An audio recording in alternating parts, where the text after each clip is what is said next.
Hieroor kan David City in Jerusalem kry ons die argeologiese park. En hier is 'n baie interessante steen ontdek, die trompetsteen.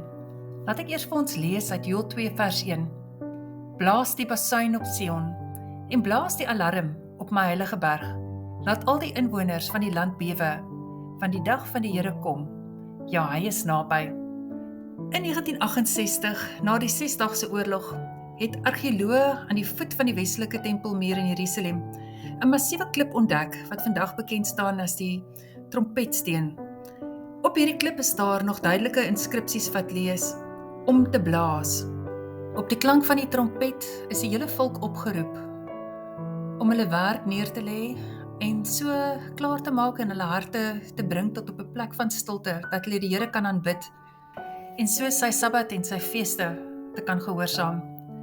Dit was die Here se manier om sy volk te herinner dat die tyd aan hom behoort het, dat elke week 'n ritme van rus en heiligheid gehad het, en dat daar altyd 'n stem is wat bo die rumoer van die mark en die gewoel van die lewe geklink het.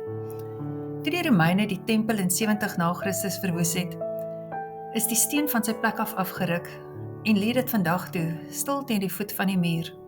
En tog praat dit nog, want die Here se stem swyg nie.